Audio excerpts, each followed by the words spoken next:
So in the last year, I have paid off about, I can't even say it out loud, £8,800 of debt. Hello, welcome to my channel. My name is Becky and I am typically a fashion and lifestyle blogger, and this is gonna be my first video on this new channel. I don't know how to start it. I'm feeling a bit awkward because I don't know how to start the video. I don't know what to do. It's a whole new channel and I'm feeling a little bit nervous. I typically post fashion and lifestyle content, but I have recently gone on somewhat of a financial journey and I want to talk about it. I feel like I have spent so much of the last year of my life talking about money and thinking about money and planning what to do with money and planning where to find money, and I just feel like I need to talk about it with somebody, talk somewhere about it, and that is what this channel is going to be. Literally just a place for me to talk about money, finances, savings, debt, and all of the rest of it. So I wasn't planning on this being my first video on this channel, but the timing has come around that it is going to be the first video on the channel because this has happened a little bit earlier than I expected. I don't think I've even really said this out loud yet, and I feel very...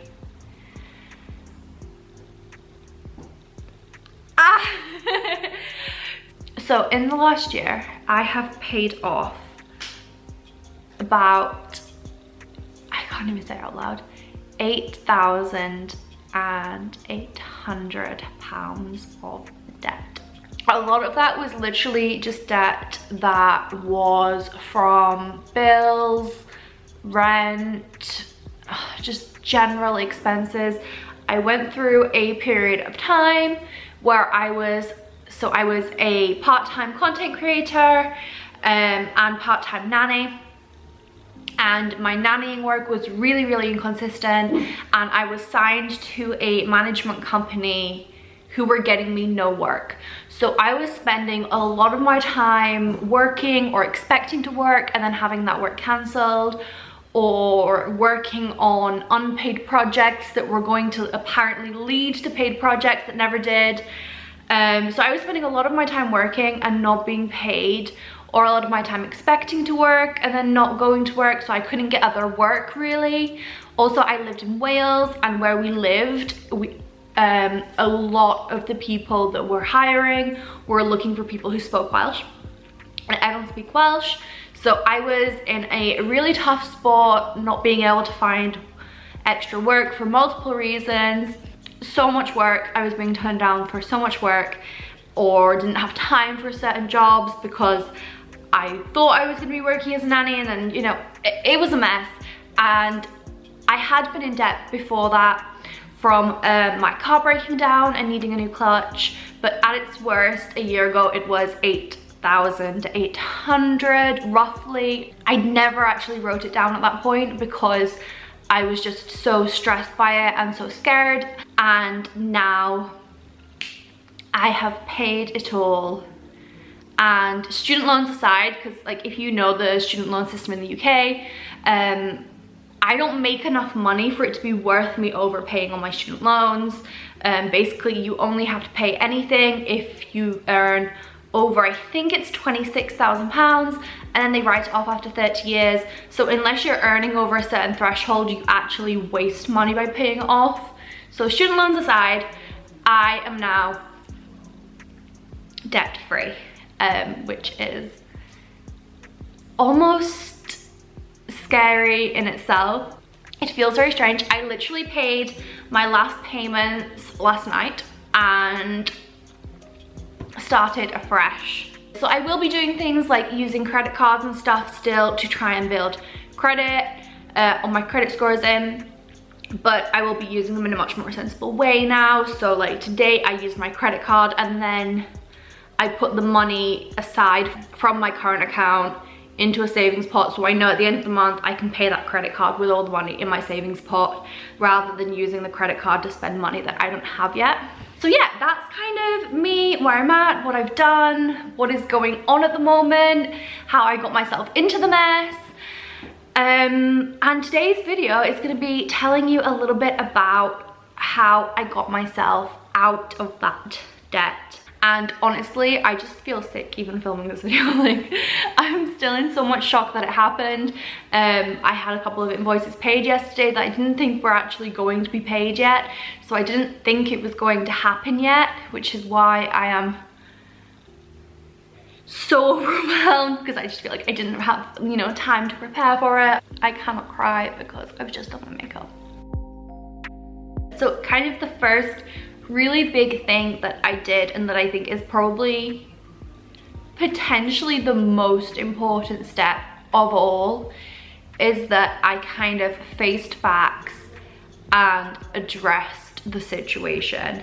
And this was really, really difficult.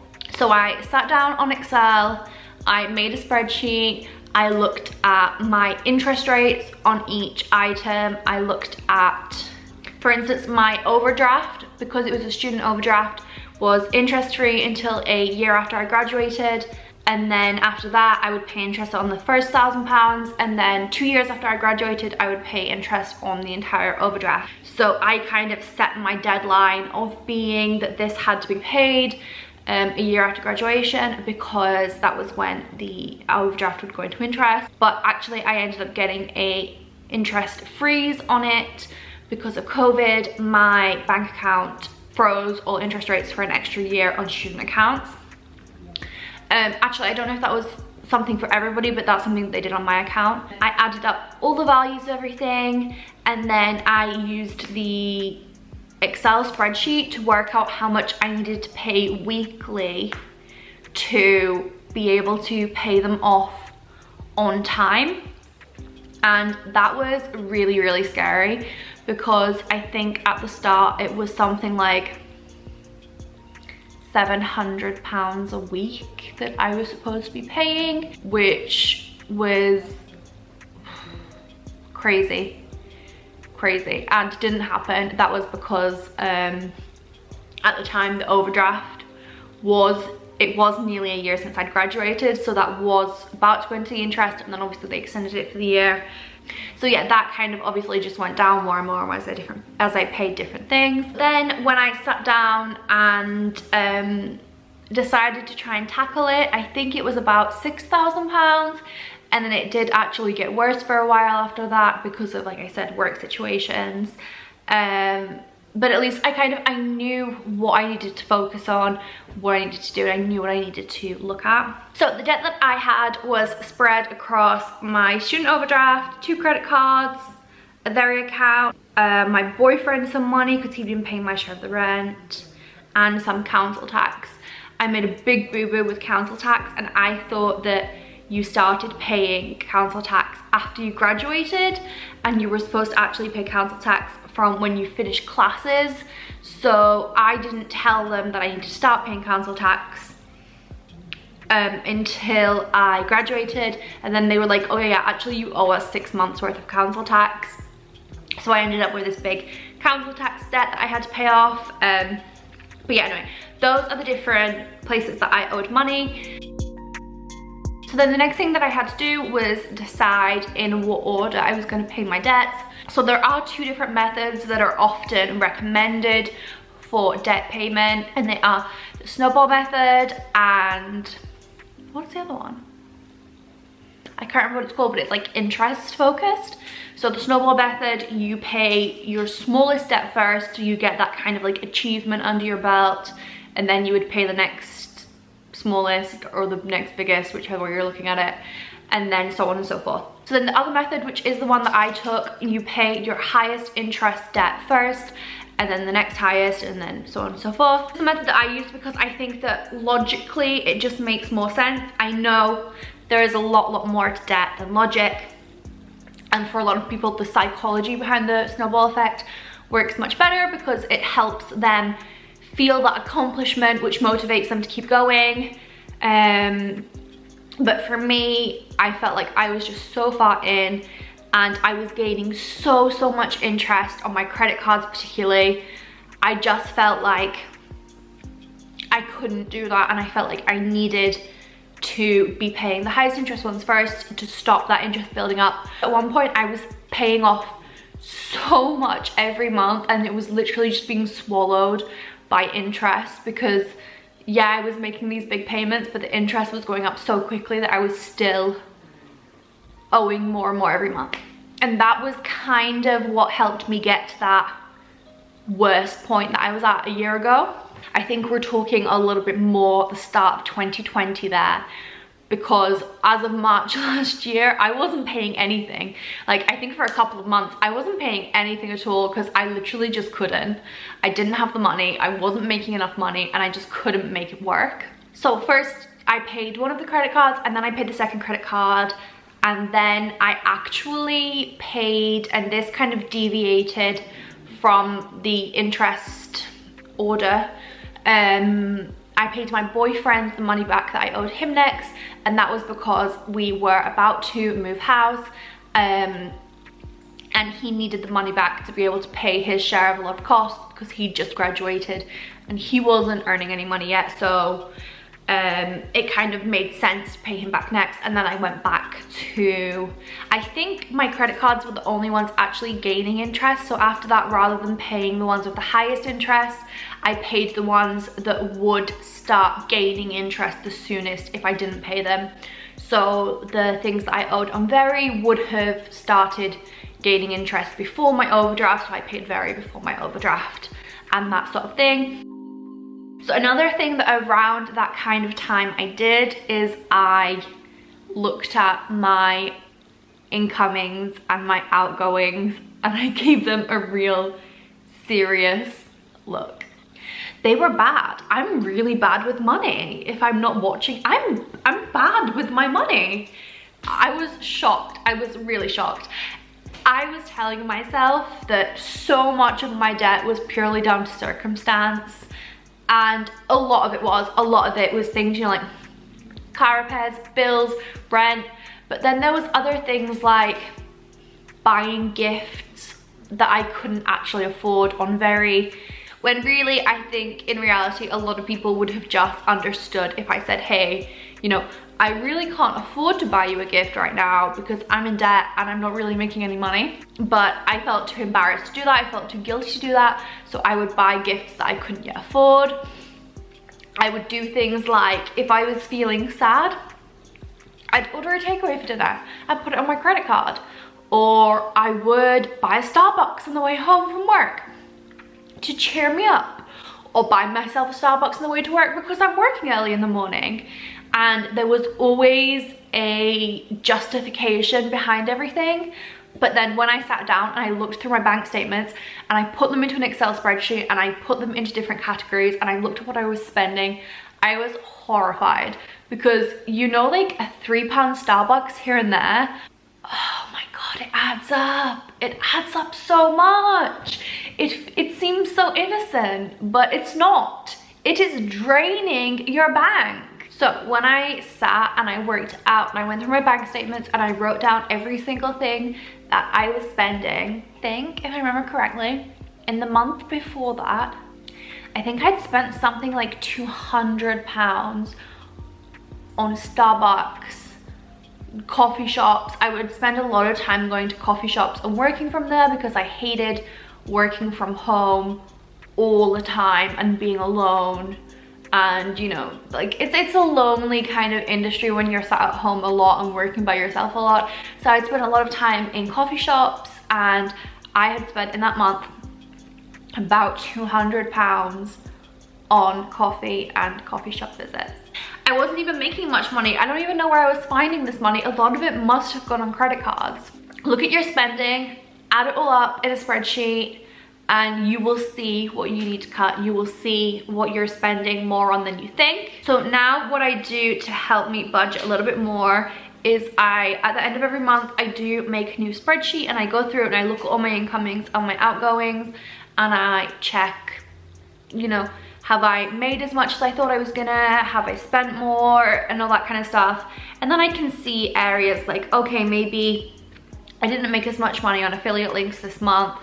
I should probably try and share some more affiliate links next month to get that back up. Or I can see, you know, I spent more money on food last month, I need to bring that back down, kind of thing. But I also use an app called Yolt. I'm going to put a link in the description. So when I look through my Yolt account, I can see all of my bank accounts in one place, and I can see how much money is in each bank account, how much money is in my different savings accounts, how much money is currently owed on my credit cards, and that's all in one place, so I can really easily just scroll through it and see all of that. It also has this budgeting setting, and then in the budgeting setting you can see things like bills, shopping, etc., and it tells you how much you've spent in each of these categories and whether you're over the budget that you set. And this one's really useful because it will send you a notification if you're over budget when you spend. I like to use Yolt to kind of track my spending, and I do think that tracking your spending is a really important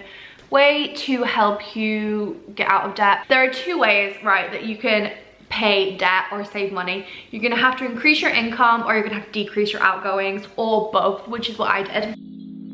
The next thing that I did is that I found more work and I got more money coming in. I'm still not making a crazy amount of money. I made, because we are about a week out from financial end of year, I made about £20,000 this year. So after taxes, it's about 17,000. I haven't made a crazy amount of money, and that isn't how I have paid this. A lot of it is about self-control and budgeting, and I know that that's really difficult to hear because it's not easy to do, but that's what I've done. In terms of finding extra work, I applied for so many jobs and was just literally ignored. I have so much work experience and a master's degree, and the market is just really tough right now. So if you're trying to find more work and you are struggling, it's not you, it's the market, it's the job market. I would say the biggest contributor to me getting extra work is that my social channels grew a lot. So in the last year, I went from, I think, like 32 or 33,000 followers on Instagram to I'm now at 59, which is a massive increase, which has meant that I've worked on a lot more sponsorships and have been able to get a lot more in affiliate revenue. So if you are somebody who follows my Instagram, thank you so much, because you have helped me more than you could know, honestly. I know people say that all the time, but quantifiably I can tell you I couldn't have paid my debt as quickly without that increase of work that came because of that. I then also got myself extra side jobs. So at the moment I work as a content creator where I make money predominantly on Instagram, but I do also have another YouTube channel where I do make money. But I am also a nanny and a video editor, so I edit videos for other people who are posting to YouTube. So yeah, I would say if you can, time-wise, energy-wise, mentally, take on more work, and that's going to really help you to pay your debt faster. And I mean, it just makes sense. Like if you need to pay off more money, find more money. Another thing that has kind of helped is that we moved house. So we moved from a 3-bedroom house in Bangor that cost us £750 a month in rent to we now live in a studio apartment in Manchester that costs £735 a month in rent. So a little bit of a rent reduction, but also a massive reduction in space. But anyway, that's a different story. But our apartment in Manchester does have a couple of bills included. So when you factor all that in, we are paying less in rent and bills. So perhaps if it's possible, you could consider moving to somewhere that is cheaper, whether that's a cheaper area or a smaller space that is gonna save you some money on your fixed outgoings like that. Also then, along the same lines as the apartment, I am really strict about what I keep in the apartment. I used to buy so much random crap for the house that we didn't even need, but I just thought it would look pretty, or I thought it would make our lives easier, or whatever. So I would just buy stuff just for the sake of it, and this wasted so much money, so much. It was ridiculous. I now try to really think things through. Do I need it? Last week I wanted to buy glass mixing bowls because I had seen somebody in a cooking video using them and I thought they looked fancy and they would make my life easier when I was cooking, and then I was like, do I need new mixing bowls? Because at the moment I just use, we have some like Tupperware that are like pretty big tubs, so I will mix in those, and then I can also use those Tupperware and mixing, and I have that kind of, they have two uses. So not only is that one less thing that I've bought, it's one less thing that I have to try and squeeze into this apartment. I don't keep clothes that I don't wear anymore. I don't keep makeup that I don't use anymore. I used to have one of those acrylic boxes like this that was like 4 drawers rammed with makeup, and I now have like one tiny little basket, and I have like one foundation in it, one concealer in it, and I just don't need as much stuff. So I don't buy as much stuff, and if I'm not using it, I will sell it and get it gone, make that bit of money that I could put towards debt. This one goes for food as well. If you buy salad every single week and you never eat the salad, or it always goes off before you get chance, stop buying it. Stop kidding yourself. You're not gonna eat the salad. Stop wasting your money on it. So along a similar kind of thread, another thing that I've done is I have really utilized referral schemes. A lot of things that you like and brands that you like and things that you use will have referral schemes. So things like, I'm a big Glossier fan, and I basically only wear Glossier makeup.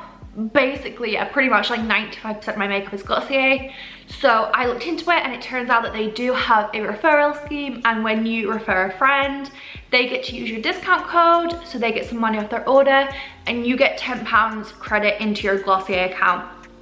So I would do things like, if somebody asked for a makeup, or somebody was talking about wanting makeup or things, I would say to them, hey, if you want to look at Glossier, I have this referral code. And then that has meant that I don't really buy makeup anymore because I can use that credit that I have with them. So many different places do this. There is an app called Cherries that I use and I love. It's basically like B&M, but they deliver your stuff to you. And Cherries have a referral scheme. So every person that signs up through your referral link, you get £5 credit for that, which has meant that I've been able to use that to buy a lot of cleaning products and things like that. You will find that being able to use these referral schemes to earn credit and save the money on things that you would have bought anyway, and rather than spending maybe £20, I've used the credit, which means that it helps me get my expenses down a little bit more and frees up more money in my budget. On that note, I'm gonna put a couple of my favorite referral links in the description box down below so you can have a browse and see if you can get a discount on anything. So again, on the food train, I made a lot of big switches from things that I thought were essentials in my life. There were a lot of things that I thought that I would never buy the cheaper versions of, for multiple reasons. For instance, laundry detergent. I have pretty sensitive skin. I don't know how well you can see, but my hands are all cracked and dry, and like here you can see just kind of like this, and this is literally just from washing my hands a lot at work. My hands go like that, or if it's cold, my hands go like that, and all of my skin kind of reacts similarly. I get very itchy very easily, and I'm really easily irritated. So for a long time, I would only buy name brand laundry detergent, name brand laundry softener, and I would only buy this one specific scent that I knew wouldn't irritate my skin, things like that. In the end, I tried new detergents, and I would just be careful to do things like buy non-bio, or make sure that I pay attention when I change it and see if it does irritate my skin before I wash all of our clothes in it, things like that. And I found that I really actually just don't need to shop these name brands all the time. It was just, a lot of it was stress and worry and anxieties that really just didn't make a difference when it came down to it. In that same kind of category, I've done things like, we used to shop solely in Tesco. because I was convinced for some reason that like Aldi and Lidl were really crap quality and the food was really terrible and we would get really sick or something. I don't know. I don't know what I thought, but I was convinced I would never be like an Aldi person or a Lidl person because I was a snob. I don't know. And we have now switched purely to Aldi. We don't shop anywhere else. Sometimes we use HelloFresh. I do love HelloFresh, but it is kind of pricey. But we do use the HelloFresh referral scheme, so a lot of the time we can use HelloFresh credit to buy those meals, which is really nice. But otherwise we buy all of our stuff in Aldi because why pay more when you can pay less? Another like smaller kind of switch in that kind of top sense is things like if I'm craving a Starbucks and I want to go buy a latte or buy frozen coffee, maybe I will go to McDonald's and buy the equivalent because it's going to be just as nice, or at least 90% as nice, and it's probably going to cost half the price. If you're craving a takeaway, can you make that meal cheaper? Can you go to the shop, buy the ingredients, come home and cook that meal for less than it would cost you for a takeaway? Or could you even just maybe go pick up the takeaway and save your £5 delivery fee and Uber Eats fee or whatever? Like, there's so many little switches that you can do just to save a little bit of money here and there and not even have to kind of have no life at all. That said, predominantly for the last year I have had no life.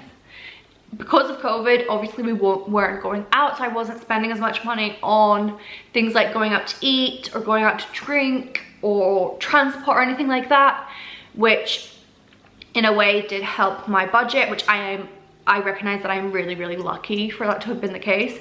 But then also things like we very rarely ever get things like takeaways or, I don't know, buy coffee at a Starbucks or at a coffee shop or anything, like when we're on a walk. Lots of little things that we've sacrificed a lot to try and save money and pay this debt. There is so much sacrifice involved in paying debt, and it sucks, but unless you somehow manage to increase your income dramatically, that's just gonna be the way it is.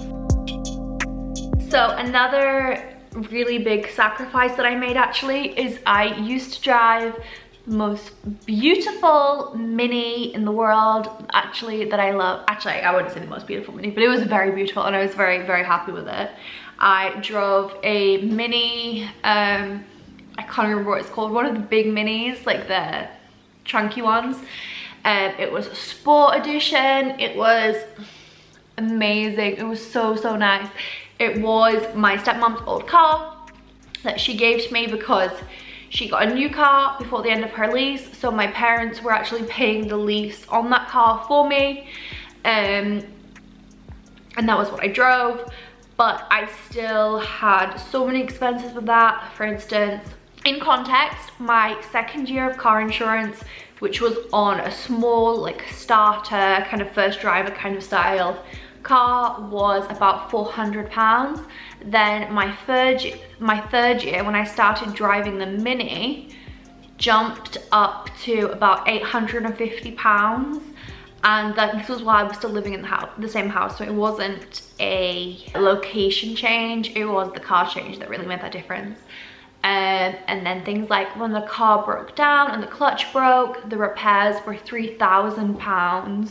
Because it was a sports edition, the petrol was very expensive, and I would burn through so much petrol so quickly. When the car came to the end of its lease, I was faced with the choice of, I could have bought this car, which was worth a lot of money, for I think about £8,000 or £9,000. And then that was because my parents had paid the lease for so long, and this would have been a really good deal for me, really, paying that amount for that car. But to be able to do that, I would have had to take out more debt, and I think my parents had actually offered to get a loan in their name so that I would pay them back. So by that point, I'd probably paid like £1,000 or £2,000 of my debt, so I would have been I would have been more than doubling my debt.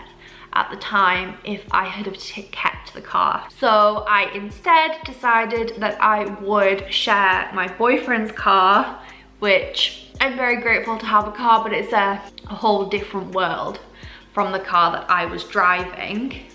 And that was a big sacrifice for me in a lot of ways, because it wasn't just difference in the two cars, which was purely pleasure. Like, it was nicer to drive the Mini, it was a nicer drive, it was a nicer car to be in, but more tangibly I was giving up a lot of my freedoms, because at the end of the day this car is my partner's, it's not mine.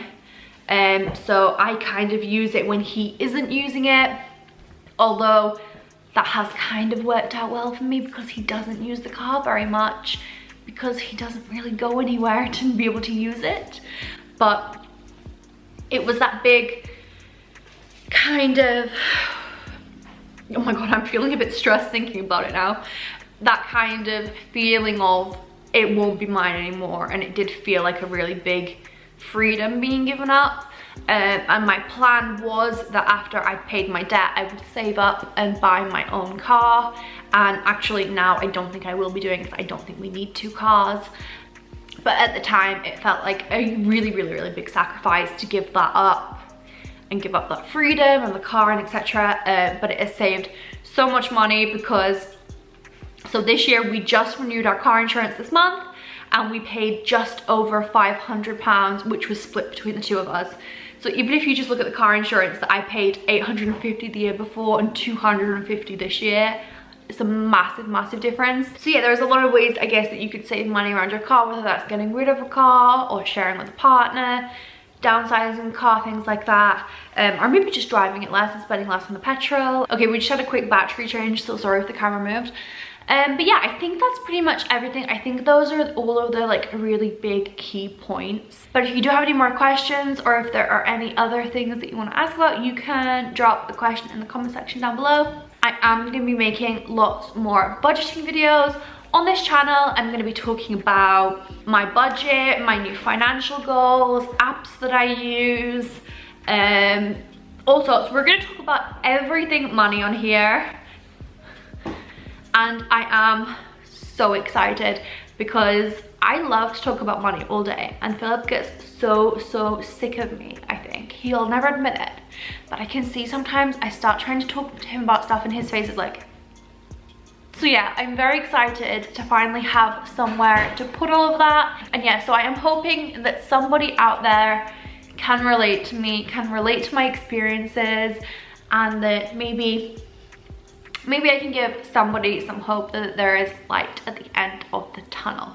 Please do not forget to like and subscribe if you want to see more videos like this, because I'm going to be making lots more, hopefully twice a week moving forwards, and hopefully I will see you all next time. Bye!